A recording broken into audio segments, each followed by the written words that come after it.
check this. This is the hard knock life, but not the chica kind. More like the people in the world seeking perspectives with a different line. The kids who share their interests together with a similar kind.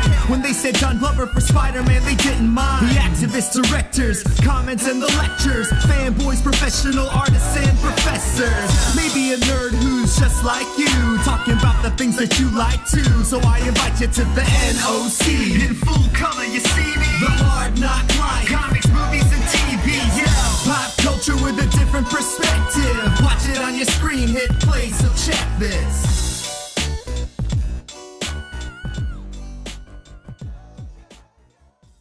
It is episode 004 of Hard Knock Life. I am Keith Chow, your host. Welcome back to the show. We have a special show for you tonight. Two very special guests I'm going to introduce in a couple minutes. And a brand new Nerd of Color panelist is joining the fray tonight as well. But before I get to our guests and start the show, I just wanted to give a quick shout out to any Pop Candy viewers out there. And if you've come over from reading Whitney's Pop Candy, I want to welcome you to Hard Knock Life and the Nerds of Color. We're very excited to have you.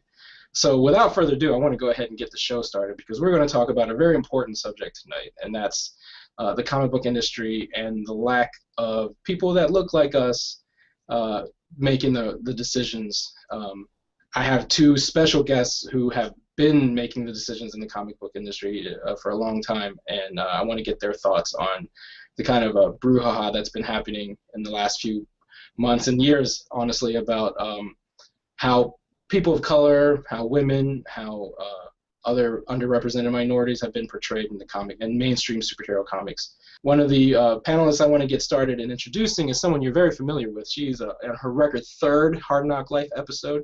She was with us last week talking about Star Trek, and now she's back talking about comic books. Ladies and gentlemen, welcome N'Jaila Rhee. You can find her on Twitter at BlasianBitch. Welcome, N'Jaila. I actually learned how to read with comic books because my uncle, my father has a half-brother who's a lot younger than him, and he would babysit me, and he would just give me a dictionary and comic books and be like, amuse yourself. And that's how I learned how to read. And what was your first comic book that you identified with or enjoyed and fell in love with?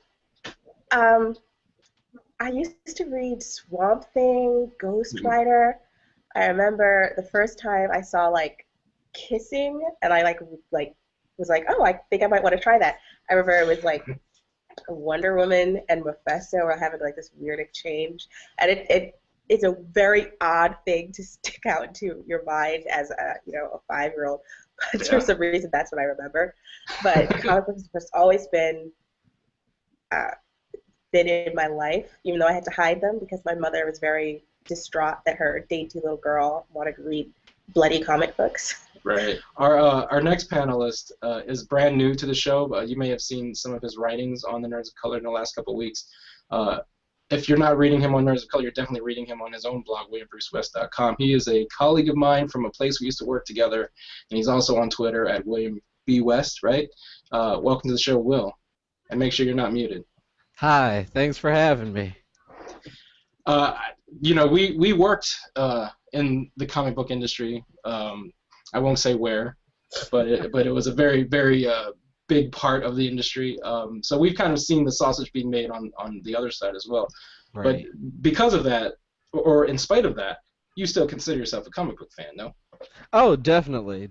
I've been reading for over 20 years, and I mean, working in the industry changed sort of what I read now, but it didn't kill my love for it, even though it tried. Yeah, it really did. It's awesome because we're dealing with two of my favorite franchises tonight, so it's like Christmas to me. Yeah, I know. It's going to be fun. We're going to have to kind of make sure we don't get too far off on a tangent and just start being like fanboying out. So Right. So without further ado, let me go ahead and introduce our two special guests tonight. The first guest is a former editor at DC Comics, is one of the editors at Milestone when Milestone was around, and he's since become the co-owner of Verge Entertainment. You can find him on Twitter at Joseph P. Illidge. Welcome, Mr. Joseph P. Illidge. Thanks very much. Are you hearing me? Yep. Nice. Well, Loud thank and you very clear. much. for the introduction. Honored to be part of the show today. And actually, one of the projects that I'm working on too is I'm co-writing a graphic novel for First Second Books, which takes place during the Harlem Renaissance, and I'm co-writing that with Sean Martinborough, who's the artist on Robert Kirkman's Thief of Thieves, and the illustrator is Gray, and he has worked for Marvel and Valiant and DC, so it's an honor to be able to do that and continue to bring representations of people of color to the graphic novel landscape. No, that's excellent.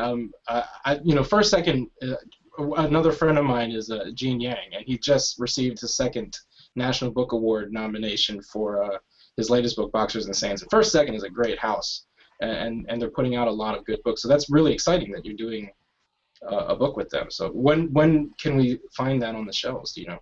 That book will be out, I would say, 2 years. I think it'll premiere at the San Diego Comic-Con of 2015. Wow, that's going to be a big Comic-Con. 2015 is a packed year, so. Yeah, it is going to be packed, so we'll try to make sure that we have something competitive. Yeah, no, that's exciting. Well, and thank you for being on the show, Joseph. It's really an honor to have you here. Oh, you're quite welcome. And our final, fourth and final guest tonight is another legend of the industry. He was one of my heroes, and in a conversation we had before the show started, he's also one of Will's and Joseph's and N'Jaila's heroes as well. You may know him as an editor at Marvel Comics, one of the iconic creators of Wolverine, probably best known for being the godfather and master of the G.I. Joe universe. He is an actor, a musician, an all-around Renaissance man. Ladies and gentlemen, the legend, Larry Hama. Welcome, Larry. Hello. I'm not dead yet. But you are very influential on all of our lives. Thanks for being on the show, Larry. Oh, well, I'm glad to be here and honored to be here. So, one of the reasons I wanted you on the show, Joe, is that I think Mighty Avengers came out this week from Marvel, and you were on a podcast back in May, I think, when news of Mighty Avengers broke, and it was the two Brandons, I think. That's right. And it was that was a really I remember when that podcast came out, and all of the kind of issues you were talking about in that kind of came to a head, and then Mighty Avengers debuted this week. And for those of you who don't know, Mighty Avengers is Marvel's attempt to kind of make the Black Avengers, right? And the first issue just came out this week, and it was, I think, when the news broke a couple months ago, it was a little controversial, in so much as that it's an all-white creative team. Right. And that's some of the things you guys touched on in your podcast, and more than that, just the notion of why it's a big deal in 2013 to have African American or heroes of color at all leading a book. Why is that still a rare occurrence in the year 2013? Do you think, Joe? Well, I think the comic book industry, like a lot of other industries in America, has intrinsic prejudices and preconceptions and governing wisdom that says certain things that aren't necessarily true, like a female-driven book can't sell, like comic books that have characters of color as leads can't sell. And so what happens is these things become truths, and then the conflict is to try and prove them untrue. And I feel like the actions of the companies don't help in this endeavor. So basically, if you have something like Mighty Avengers, and you really want Mighty Avengers to succeed, then you could put some A-level talent on Mighty Avengers. It's an Avengers book, so it should be worthy of a certain budget, and you can get a writer with some notoriety, you can get an artist with some notoriety, but you don't do that. You get a writer that has a very limited reputation to my knowledge, and I'm pretty knowledgeable about the writers in the comic book industry, and then you have Greg Land. Now, Greg Land is known, he's been on a lot of hot books, but Greg Land's reputation has some negative aspects to it because of how fans feel about his art, the authenticity of its art, and how photo dependent it is. So basically, you put a practically unknown writer, you put a controversial artist on this book, and none of them are people of color. None of them are women. And so then what you have is you really have no justification to not use talent of color, because one excuse would be, well, they don't have enough of a reputation. There's no hot black writers. There's no hot Latino writers. But if you didn't use an A-list writer anyway, then that excuse is rendered invalid. And also, I realize that writers can obviously write outside of their experiences. That's a given. That's part of a writer's job. But with so few stories of people of color, I think there's a responsibility there to get someone of color as a writer to help bring some kind of authenticity to this story. And when I picked up the first issue, one of the things I saw that reminded me of a basically kind of stereotypical point of view of how to write a certain story is basically, you introduce the villain, and the villain talks in 70s talk, and he looks like he's black, and he's in a silly costume, and there are some crooks, and the heroes for hire beat them up, and basically that silly representation is to say, well, look at the silly heroes, look at the silly villains we're fighting now. This is what we're reduced to. So when Thanos' acolyte comes along, then you're dramatically shifting and you're saying, oh, these heroes are out of their depth. Now they've got to deal with Thanos' acolyte, where before they had to deal with this jive turkey supervillain. And the thing is, that kind of representation in the beginning was unnecessary for you to show a dramatic shift from one kind of scale of enemy to another kind of scale of enemy. But I feel like since there were no people of color involved to employ some kind of sensitivity to how these characters are portrayed, that was probably looked at and thought, oh, that's really funny. That's really going to bring it home how out of their depth they are to deal with the Infinity event. But really, it just turned out reinforcing the kind of stereotypical portrayal you would not see in Jonathan Hickman's Avengers book. You would not see in Kelly Sue DeConnick's Avengers book. That you would not see in any other Avengers book, but that you coincidentally see in the Avengers book with the blacks and the Latinos.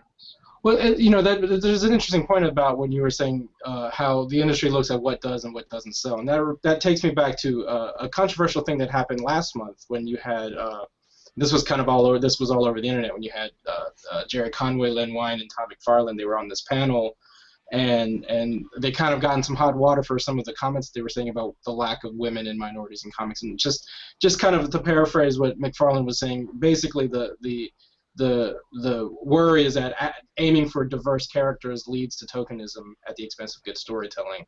And I think Conway said the bigger question is why readers are not interested in these characters. And N'Jaila, as a woman of color who's loved comic books your entire life, what do you think about that kind of idea that, comics don't lead society, they follow society, and they're just reflecting the stories of what people are telling and listening to? Well, it kind of reminds me of when Captain America Truth came out, and it was a book I loved, and there's this little comic book shop in my Bergen County town that I grew up in that I would go to, and they didn't have it. And I kept asking, there's been a lot of buzz on this book. Why wouldn't you order it? And they're like, oh, well, I don't think my customers are really going to be into that. And this is a Captain America book. It was starring Captain America. It just had black people in it. And, when I see people when they talk about that book, which I think was one of the few Captain America books I ever bought, and they're just like, oh, they're just trying to be PC, and it's such a ludicrous premise. And I'm like, have you never heard of the Tuskegee Airmen? It's like, this kind of actually happened with much sadder results. So I think it's double-sided. You have industry that will say stupid things like, oh, well, you know, all characters have to be predominantly white and male or else they're tokens, which is just asinine because there's no default human being. And everybody can enjoy a well-written story. Everybody can enjoy a well-drawn book that's well-structured. It doesn't have the characters should be able to drive a story, and it shouldn't matter what those characters are, like if they're well-written. But I also think that we have an audience that's so used to being babied and so used to not being challenged that they feel entitled to be just the center of the universe. So they see a book where, you know, there's an all-female X-Men, and that just shouldn't be because female characters are supposed to be side characters, and they're not interesting enough to have their own books. They can't carry their own books because they personally don't want to read about with the female characters in the X-Men books, or they personally don't want to see characters that they like interact with people of color. And when you have these big people in the industry say things like, oh, well, you know, comic books aren't for little girls. I have a daughter, and I hope she doesn't like comic books. And it just makes me very angry because a big part of me growing up was you know, I was reading comic books since I was 3, since I had to, you know, go to my uncle and have him read parts that I couldn't understand. And then as I grew, I noticed that these characters weren't growing with me, and I was beginning to feel alienated by the same books that once brought me comfort. And that's not fair. Why can't I enjoy a medium just as much as anybody else? I mean, I get that everybody likes their power fantasies, but not all power fantasies have to be white male. Not all power fantasies have to be cisgendered, heteronormative. There are so many different people that could come together and make great art, and I just feel like they're ignoring it, unless it's for shock value. And I wonder, how much of this do you think has to do with the makeup of the industry, of the makeup of the people who are creating the comics? I know that it's a long stated, you know, belief that the comic book industry is one of the lone meritocracies, where if you're good, you'll get a job. If you're good, if you can draw, if you can write, there will always be work for you. But is that really the case, Larry? I don't think someone, right, Larry, as someone who's been on both sides, who's been a writer and an editor and been the one to making the decisions, is that true about the comic book industry? Is it really truly a meritocracy? Well, I think that is true on one facet, on the writing and art end. That, you know, if you can write a good story and you can draw really good, nobody cares. You know, if you're purple or green or whatever, you know.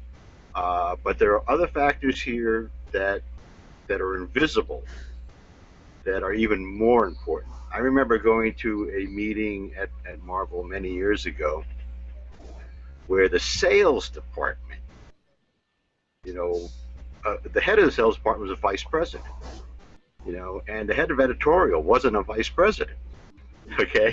And the head of the sales department said at this meeting, well, you know, the X-Men sells well because we sell it well.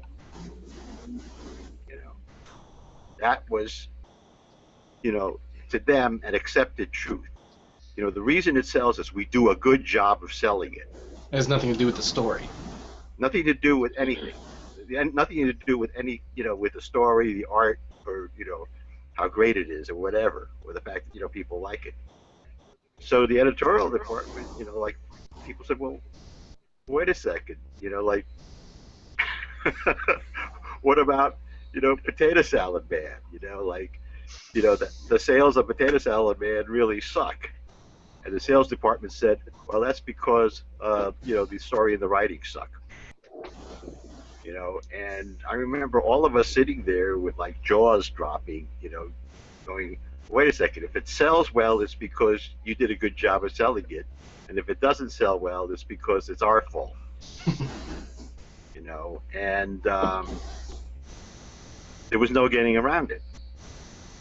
They were the, their head was a vice president and ours wasn't. That's how it works. And if the thing is, you could have a lot of diversity in the entire creative end of the business, but you look at those vice presidents, you look at everybody in those executive suites, and they're all white. Mm-hmm. Right. Well, and that kind of that's a major problem. I mean, and it's a problem of like, it's camouflage. It's putting what they want to put up front, and to disguise the fact that the people that have the real power aren't going to let go of it. And I mean, I think hard that's thing to get around. About the decision makers. It is true that you have a lot of talent that is of color. One of the things that prompted the creation of Secret Identities is that, myself and Jeff Yang and Jerry Ma and Perry Shin, we noticed that there are a whole lot of Asian American, writers and artists. Guys like Bernard Chang, Greg Pak, Cliff Chang. These are people who are like, they're not minor talent. They are, the leading talent in the industry, yet there aren't a lot of, as N'Jaila said, characters that reflect what we look like. So that's why we went out and did Secret Identities. Wills, as someone who, like I mentioned earlier, we worked together, and we, our job was to market and sell comic books. How much of what everyone's talking about has to do with the audience that's reading these books? Like, fanboys can be very passionate about the things they consume. And as N'Jaila said, if it doesn't jive with what they are comfortable with, they will let you know. I think we worked together when Truth came out, and it was a hard sell to retailers. So what is the thing about that side of the equation? Well, it seems like you really have to trick the audience. One of the things that I wrote about on the blog was with Miles Morales, where they get away with it because he's quote-unquote not the real Spider-Man. I've always been of the opinion that licensing was probably the worst thing to happen to comics, because the man on the street knows that Bruce Wayne is Batman, Peter Parker is Spider-Man, Clark Kent is Superman, and that's how they sell lunchboxes and underoos. So you really can't change that too much. And that, okay, if Bruce Wayne dies, he's got to come back because there's a movie coming or there's a cartoon coming. You pretty much have to keep things consistent. So that really makes things complicated when you want to have change that reflects current society. So you do have to do things like create mirror universes and replace the replacement Spider-Man, the modernized Spider-Man, so you don't offend the 45-year-old audience that is rumored to be what the companies cater to, So it really, it's sad, but it seems like it has to come through subterfuge. Like, there is an audience out there. I was at Baltimore Comic-Con a few weeks ago, and I hooked up with a family that they were really just looking for comics with black protagonists, like they were looking for the Blue Marvel, and they were looking for the Truth, and all of these. So the audience is there. It's just sad that you have the retailer who will say, I don't have a market for this, or I don't have an audience for this. So it's really, they're cutting off their nose to spite their face, as my mom would say. Like, there is an audience for it. It's just more people need to take a chance on it. Well, yeah, I'm glad William brought up the notion of like licensing and when Larry, you were at Marvel, and Joe, when you were at DC, this was, there was already like, you had the entertainment divisions, and you had corporate overlords looking over you. But I feel like even in the time since you guys have left those companies, it's gotten only worse, right? Like, it's all about synergy and how does Disney benefit from what Marvel's doing in the comic books? How does Warner Brothers benefit from what DC's doing in the comic books, and vice versa? And at the same time, like something like DC, Joe, where you worked, they have such a hard time getting a Wonder Woman movie off the ground. Everybody's trying to make superhero movies left and right, but for some reason, trying to make a Wonder Woman movie is near impossible because the thinking is, you can't have a female-led action movie and her story is too difficult to translate. But yet you have the Hunger Games films. You have where there's a woman action lead. You have the Tomb Raider films. And then at the same time you have movies like Thor, which are these fantastical worlds that they can bring to life. So Joe, why do you think that Warner Brothers has such a hard time making a Wonder Woman film when she is as iconic as the characters that Will was talking about? Well, I mean, I would bring it down to two reasons, and then I'll tell you a story which I think speaks to this and speaks to what Will said. I would say reason number one is that I can't say this with authority, but I would say it's quite likely that the majority of the powers that be at Warner Brothers are men.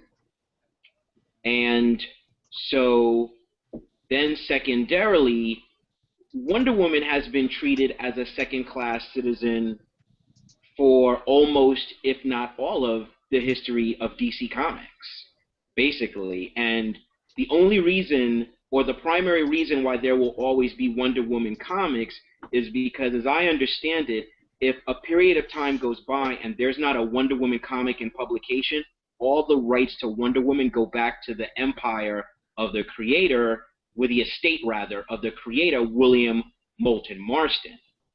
And Warner Brothers cannot allow that to happen. So they have made sure to continuously put out Wonder Woman comic books, but they treat Wonder Woman as a second-class citizen, and I think that comes down to some limited thinking about what you can do with Wonder Woman, because as you've pointed out, you have something like The Hunger Games, which is a series of novels which has spawned a successful film franchise, but not coincidentally, The Hunger Games was written by a woman. The characters written by Suzanne Collins. So maybe if you had enough women in power positions at Warner Brothers, and maybe if you had some kind of diversity board at DC Comics that could really look at how Wonder Woman is treated, there would be some potential, I think, for expansion there. And I'll tell you something that happened to me, and it's something that I wrote a column about back in 2006 with Power Girl, which is when I was editing Birds of Prey, Chuck Dixon basically established that Power Girl was Oracle's first partner. And something happened, and they broke up. And Black Canary was actually her second partner. And I found that intriguing. I was like, okay, I want to know what that story is. I want to see Power Girl more in this book. And so when that happened, at the time, due to the convoluted nature of DC continuity, Power Girl was of Atlantean heritage at that time. So the editor of Aquaman was now writer Tony Bedard. So I went to Tony Bedard and I said, hey, I would like to have Power Girl in my book, but I don't want her in this stripper outfit. I'd like her in that full body white and gold costume that she wore back when Bart Sears did Justice League Europe. Would that be cool with you? And he said, sure, go ahead. So I did that, and I had a cover of Birds of Prey which had Power Girl in the full body costume with long hair on my wall. And executive editor Mike Carlin walks in my office. And he says, who's that? And I said, that's Power Girl. And he said, no, it's not. I said, yes, it is. And he said, Power Girl doesn't look like that. I said, of course she does. That's how she looked when she was in Justice League Europe, so I put her back in that costume. And he said, you can't do that without permission. I said, correct, which is why I got permission from Tony Bedard. And he said, well, that's not how Power Girl looks with the toys, so you're going to mess up the licensing. And I said, well, it's already done.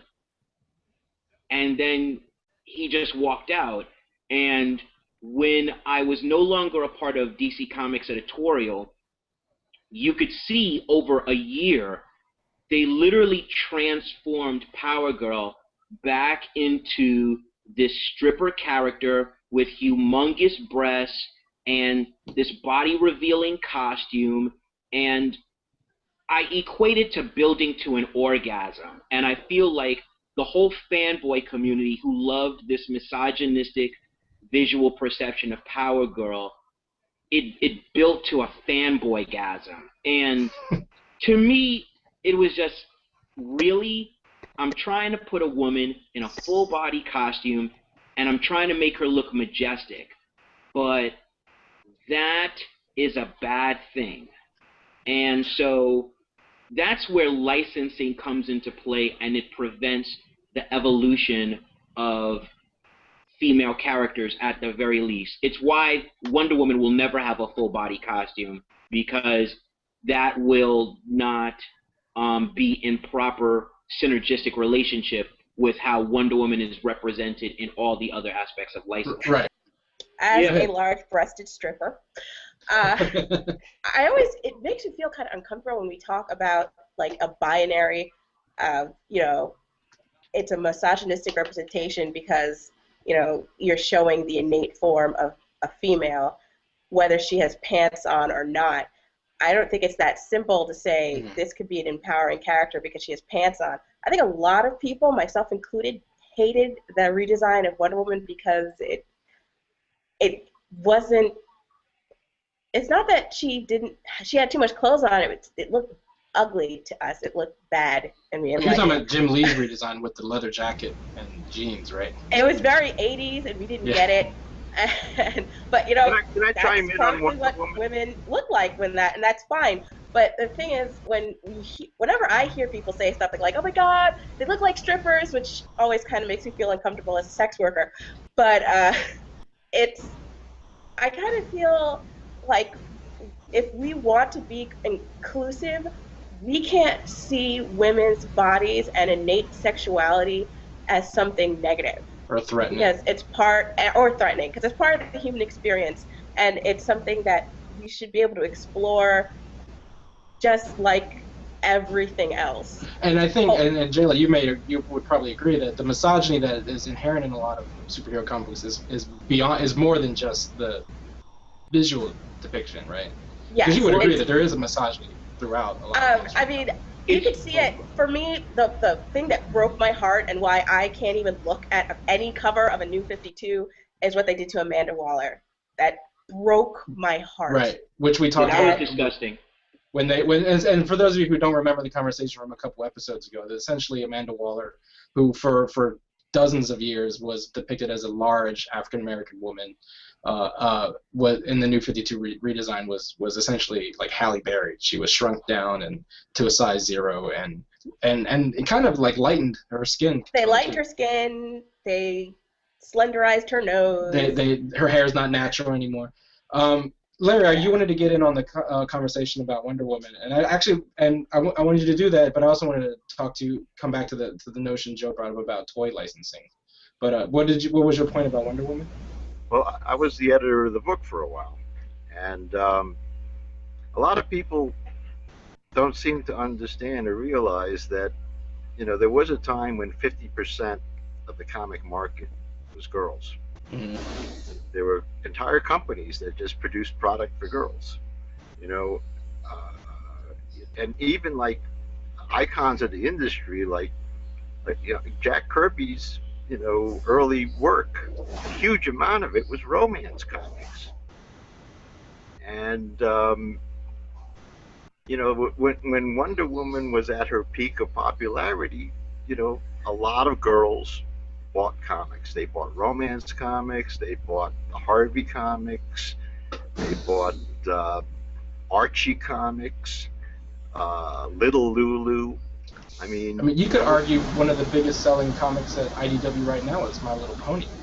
Exactly. When I was a kid, all my girl cousins had stacks of comics, but they had different comics than what I had, because boys would not buy those girl comics. That would, it was crossing a boundary line. So all my girl cousins had Little Lulus and Archie comics and romance comics and Walt Disney comics and Wonder Woman.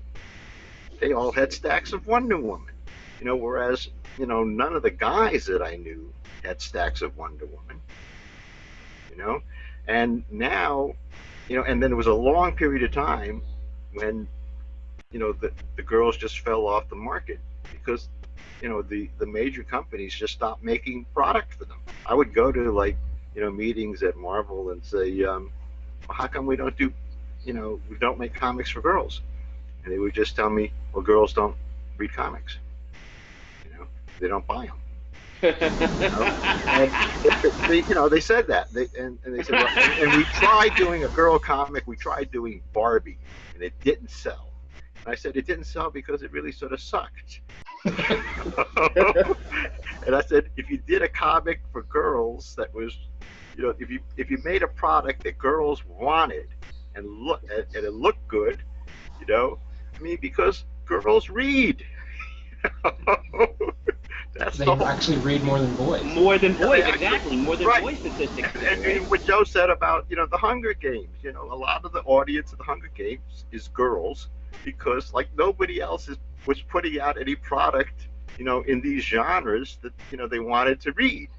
Because, the people that write that, that sort of fantasy stuff, are guys that are writing these guy fantasies that girls aren't particularly interested in. Right. And the other factor that's, what I was talking about invisible factors before was the fact that, back then, when a comic book came into a household and there were 5 kids in the household, the other 4 kids that didn't buy that comic usually ended up reading that comic. And if 2 of them were girls, they ended up reading the comic. I started getting fan letters on G.I. Joe from girls. Mm-hmm. None of them bought the comic. They all. I did. Okay. No, but I would get these letters and say, my brother bought this comic and I really liked it, and that set off all these bells in my head. I realized, oh wow, it's really true. So if you got a household where people read, the kids read, something comes into the household, one of the kids buys, the other kids read it. Yeah. And the thing is, before comics, went into being only sold in comic book shops, there was, comic books had the highest pass-along rate. It's an industry term, and you know what it is. It means that, the number of eyes on it, Right. versus, the actual sales figures. Right? I think the only thing higher than comic books was Reader's Digest. Right. Or things that were in dentist offices. Wow. And the pass-along rate was enormous. When I was a kid, I used to get my hair cut in a barber shop where they had, I swear, copies of Black Hawk from World War II, with little hairs all over them. And, that was my first exposure to Black Hawk. And, it was 20-something years old. The comic was physically 20-something years old at that time. Right. And I thought, and now that I remember it, you wonder, God, how many kids read those comics in that one barbershop? And you multiply that by, all the barbershops and dentist's office and, pediatricians' offices in the country, and you get this astounding, really astounding figure. Wow.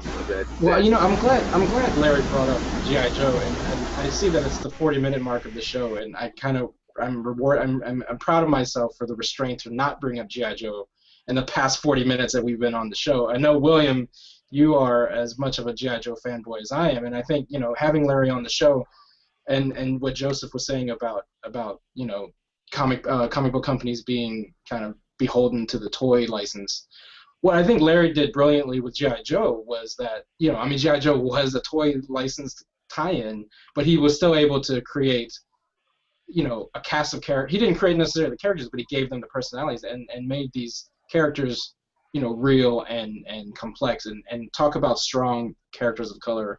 You had like Roadblock and Stalker and, Tommy Arashikage. And you had strong female characters like Scarlet and Lady J and Jinx. So, I mean, that proves, right, that you could have toy tie-ins that are just as complex, just as diverse, right? I mean, you love G.I. Joe, right, Will? Oh yeah. Oh, definitely. I'm keeping it in. We all are. Isn't that something that appealed to you too about that particular property, and kind of shows that you don't have to be, lowest common denominator when it comes to race and gender, right, Will? Oh, definitely. I mean, with G.I. Joe, the thing that spoke to me was everybody seemed to be equal. Like, even though they had their ranks, everybody was pretty much on an even playing field, and nobody felt like a token. That's very important, because with comics you can tell there's a certain chemistry with things, especially with a team makeup, where if things feel right or not. And when this mysterious minority character comes out of nowhere, you suddenly think, uh-oh, it's token time, but it never got that like, you never got that feeling from G.I. Joe. And that was part of what I loved about it. Like, you could have your favorite major character, but also your favorite secondary character. Like, my favorite Joe is Bazooka. Like, who's running around wanting to be Bazooka? But he's my favorite. Right. No, and that's the thing is, I get like hundreds of letters about G.I. Joe from girls, who said that. And N'Jaila probably wrote a couple of them. They said, well, like, what I like, the girls would say, what I like about the comic is that, that the women in the comic don't run around with their palms nailed to their forehead, and they're not, they're as equal as the guys, and they have the same responsibilities, and they pull the same weight. And so that really sort of like opened my eyes. I started looking at the way women and girls were treated in the other comics, and I was, wow, this is like kind of messed up, I mean, you go look at the X-Men comics, and they were like always taking showers.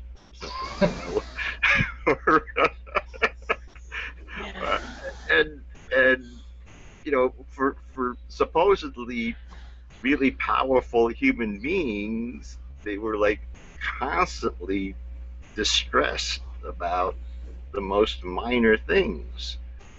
And I decided to like really consciously do an end run around that and have the women characters just be capable, not necessarily being super great at stuff, but as long as you're capable and trustworthy and all those other things, and you do your job. And that's the other thing about the military aspect, is like nobody cares in the military as long as you do your job. I mean, it's that interesting. is the primary thing. It's interesting that you say that, because I didn't even think about it until now, but G.I. Joe was really progressive in the sense of how many women were in G.I. Joe if you parallel that against the actual female military inclusion on the battlefield in the present military. It's pretty interesting when you think about it from that point of view. G.I. Joe is pretty progressive, and some of my favorite characters were the women. I mean, except for Snake Eyes, I really dug Dick Scarlet, CoverGirl, Lady J, and they weren't all the same archetype. They were three totally different characters and different point of views. And the fact that even now, I think in one of the books, Scarlet is the leader, I think that really just speaks to the strength of those characters. And, you know, when you look at the G.I. Joe lineup and the diversity that Will mentioned and Keith mentioned, you know, that's something that's also in common with the X-Men. When the X-Men went through that revolutionary change in the 70s and went from being a group of 5 or 6 heroes that were all Caucasian to a diverse group of heroes from different nations. And then I think that was the beginning of a process by which over time the X-Men connected with men, women, gay men, lesbians. I mean, I know gay men who told me, like, their hero was Phoenix. Not Jean Grey as Marvel Girl, but Jean Grey as Phoenix because of her fashion, and she had those long boots, you know? And so X-Men spoke to diversity, and I think G.I. Joe spoke to diversity, and I think those kind of themes are the ones that connect with the audience most. And so when I see the absence of that in comic books today, to me it's absolutely ridiculous. Like, if you give me a DC universe in which people can travel to different planets, but Cyborg still looks disfigured, and Cyborg's the genius, we have an incongruency of logic that I can't reconcile. I can't purchase that book. I can't purchase that book when Batman has amazing technology, but Cyborg looks like a burn victim with 70s technology that has a 90s aesthetic. You know, and bringing it back to DC Comics, I know that, you know, back in 2006, I believe, is when they kind of had this push to adding more diversity to their heroes. That's when you had the Atom, who was Asian, and you had Firestorm, who was African American, and I think that's when Batwoman, they made a lesbian Batwoman. Like, that all was in 2006. All of that kind of got erased a couple years later, and now you have New 52 that erases, like, essentially the entire history of the DC universe that we've known and loved all these years. 2013 also marks, I believe, the 20th anniversary of Milestone, if That's I'm right. not mistaken. And You're the correct. reason why I'm kind of confused about that is that I haven't heard anything about such a landmark anniversary. 2 questions to you, Joe. Why do you think that is? And 2, do you think that Milestone could ever happen again at a place like a DC or even a Marvel or, you know, Dark Horse or Image or any of the big comic book companies? Could we ever see something like Milestone happen today? Wow, well, I think there's 2 reasons why the 20th anniversary of Milestone was unacknowledged by DC Entertainment in any way whatsoever. I think that, number one, DC Entertainment is not DC Comics. DC Comics was a comic book company. DC Entertainment is a business, and DC Comics is a part of that. And DC Entertainment is not interested in profiling characters that they don't get all the money from. So if you put out Milestone product, then the Milestone founders are going to see some of the money. So you could put out an Icon book and have some of the money go to other parties, or you could just put out a Superman book and all of the money will stay with you. So I think from a business perspective, the fact that doing Milestone product means giving money away from the machine is number one. Number 2, I think that the governing creative body of DC does not care about Milestone. They are not interested in celebrating that anniversary. They are not interested in reintroducing that universe of characters, possibly because the existence of that character shines a light on the dearth of such diversity in the DC universe, right? So I think those are the 2 reasons why the 20th anniversary of such a historic event and such a presence of diverse characters, diverse in gender and ethnicity and sexuality went unacknowledged. As to whether something like Milestone can happen again, yes, it can happen again. I believe it will happen again. I believe the business model will be different. I will equate it to the recent reintroduction of the Arsenio Hall show, and in an article in the New York Times, he said something along the lines of, well, before I had a $17 million budget, now I have a $2 million budget. So I think what will come next, what will represent the next milestone, for lack of a better term, will not have the financial resources and the backup from a publisher like DC Comics, but I think it's going to have such a body of talent, and it's going to come out with such an interesting fictional world that that is going to be recognized by people who want that material. I mean, it's interesting that, you know, one of the reasons you say that DC doesn't want to kind of touch those characters is that, you know, I mean, I think that was smart on the you know, the Milestone founders to do that, to actually have a stake in the characters. If nothing that we've learned over these last however many decades that these, you know, big comic book companies have existed, is that the creators usually get screwed out of their own creation. So the fact that they were smart enough to kind of say, hey, we get a piece of the pie whenever you use static or icon, I think that's actually a smart thing. We're running out of time a little bit, and I wanted to touch on a couple other things. N'Jaila and Will, we were passing around a link to a story that kind of blew up Tumblr last week, and I wanted to bring Larry in on this, but I want to talk to you two about this first. I don't know if you had a chance to read the story, but if you're not familiar, last week on Tumblr, I forget who posted it, but there was a story of Christopher Priest, who was a former writer and editor at Marvel Comics. I think he had written this like many, many years ago, his kind of memoir of his experience in the industry, and he talked about being a black man in the comics in the early 80s, and somehow that story went viral. I reblogged it like nobody's business.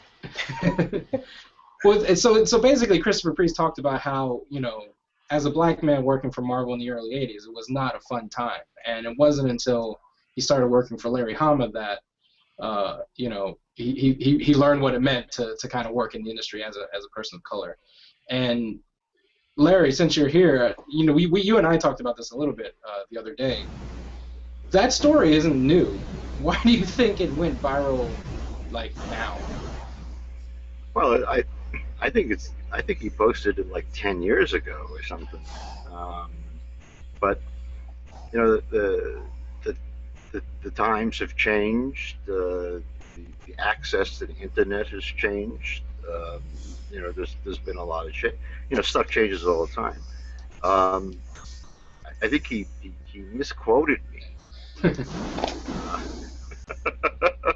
Which part? I didn't say exactly. Never let the white man take advantage of you. I think he cleaned it up for prime time.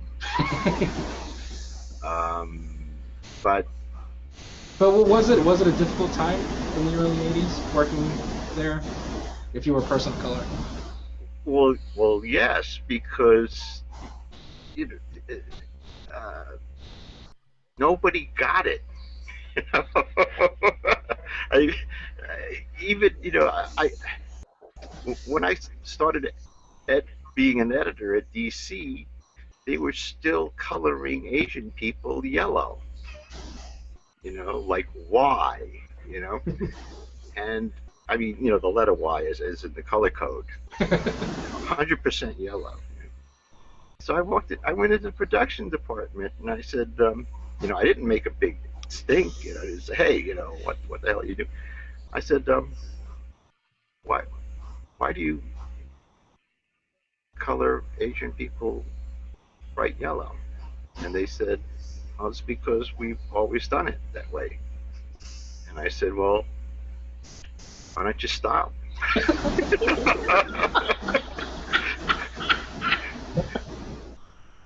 You know, and you know, it's pretty. Look, look. Until you make people aware, you know, they're in the dark about this. You know, like I have, you know, people, you know, say to me things like, you know, well, you know, get it done, chop chop. You know, And I say, wait a minute.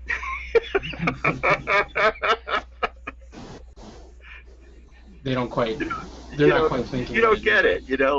That's you know how offensive that is. And even today, there people just don't know, and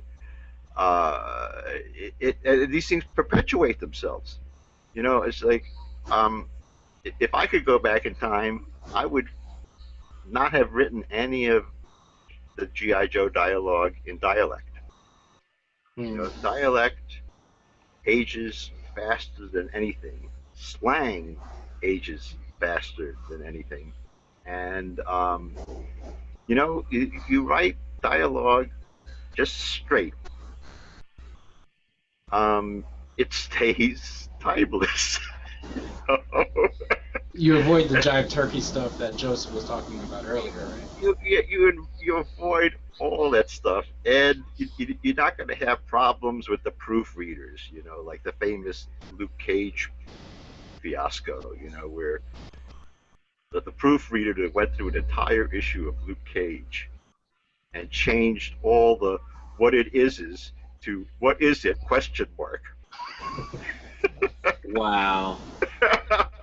And the entire issue went out like that. It's sort of like, the Inquisitive racial, Luke Cage. the racial equivalent of the giant-sized Man-Thing annual. That, like, it went through like every single, whatever, editor, and like, and nobody caught it or was, cared enough to do anything about it. And a lot of it is because, like I said, people,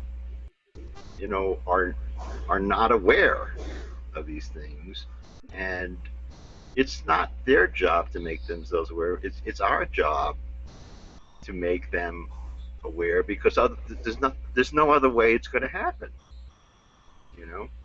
And that's the bottom line. That if we don't speak up, if we don't, and it's not a matter of like, protesting. It's a matter of doing it right until the right thing becomes the norm. How else are you going to do it? And that's the most natural way to do it, and the way that will stick. You can't force stuff down people's throats, but if by and by it comes to be that it is the norm, and people accept it, that's what the change is. And we're living through a time of great sea changes, and the thing is, you can't let up. And I think that's the saddest commentary, and we probably ended on that. But we were talking about this happening 30 years ago with you and Priest. But if anything we've taken away from the conversation we've been having today is that there's still a lot of that learning that needs to happen at the higher levels in the industry, and not just the comic book industry, in a lot of industries. There were a lot of topics I wanted to get to today that we ran out of time for, but DC, I feel like we've been piling on DC, but I mean, they've been in a lot of hot water just in the last few weeks about like the Harley Quinn contest controversy, in which they were asking people to draw her, committing suicide naked in a tub, and they got a lot of pushback on that. And then the thing about Batwoman, I know, Will, you had this whole post about how that wasn't as big a deal as people were making it out, but it really did cause a lot of outrage, the fact that Batwoman's wedding was called off. So I mean, there's a lot of. What doesn't cause out? I was like, it's comics. What doesn't cause an outrage? Right. But the fact of the matter is, really, honestly, no joking aside, DC Comics needs a diversity board. They really do, because the capacity for insensitivity in their presentations of characters and stories and issues, the frequency of it is unprecedented as far as I can tell. Well, I mean, And DC, like hashtag DC fail has become like a hashtag just because in the last few weeks because of all of the. it's insanity. slip-ups. And not being sarcastic at all, I have an amazing amount of respect for their public relations people who are truly earning their paychecks. And I feel that if that company had a diversity board, it would give them good PR, and it would help them avoid so many landmines in the future. Well, you know, if nothing else, I hope this panel that we've gathered today could be a first shot at that. So anyway, I'm gonna leave that as the last word. I want to thank William and N'Jaila and my special guest Joseph Illidge and Larry Hama for joining us. I wish we had more time and we could talk about this, you know, for hours and hours and hours on end. But a lot of us need to go to bed. So It's all too true. thank you guys for having joining me. us. Thanks for being here. Thank you at home for watching us, and I'll see you next week.